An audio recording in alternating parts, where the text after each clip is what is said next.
भगवान बुद्ध, राजकुमार सिद्धार्थ और गौतम के बारे में हम सबने सुना है, पर क्या ये तीनों एक ही व्यक्ति हैं या अलग अलग व्यक्ति हैं?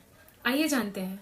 हाँ, ये तीनों एक ही व्यक्ति हैं। सिद्धार्थ उनके बचपन का नाम है, गौतम उनका उपनाम यानी कि उनका निकनेम है, और बुद्ध एक उपाधि है यानी कि एक डेजिग्नेशन है। बुद्ध कोई नाम नहीं है। जो भी व्यक्ति ज्ञान प्राप्त कर लेता है, प्रबुद्ध हो जाता है, उनको बुद्ध कहा जाता है। सिद्धार्थ का जन्म 563 में ईसा पूर्व में नेपाल में लुम्बिनी में शाक्य वंश के राजा शुद्धोधन के यहाँ हुआ था। सिद्धार्थ का जीवन राजकुमार जैसा था, सुख समृद्धियों से भरा हुआ। लेकिन उन्होंने जब इंसानों की पीड़ा को, बुढ़ापे को और मृत्यु को देखा तो उनका मन विचलित हो गया। इस पीड़ा से मुक्ति पाने के लिए 29 साल की ही उम्र में वो अपने पुत्र, पिता, पत्नी और राजमहल का त्याग करके सत्य की शोध में निकल गए।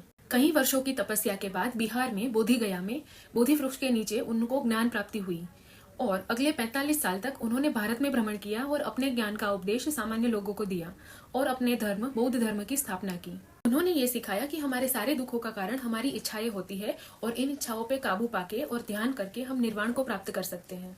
बुद्ध को भगवान विष्णु का 9वां अवतार माना जाता है और हिंदू मान्यता के अनुसार बुद्ध भगवान का जन्म कलयुग में अधर्म का नाश और धर्म की स्थापना करने के लिए लिया गया था। भगवान बुद्ध खुद मूर्ति पूजा का विरोध करते थे और उल्टा वो ये बोलते थे कि अगर कोई ज्ञान दे रहा है तो उस ज्ञान को अपने जीवन के अंदर उतारना चाहिए, ना कि उसकी मूर्ति बनाकर उनकी पूजा करनी चाहिए।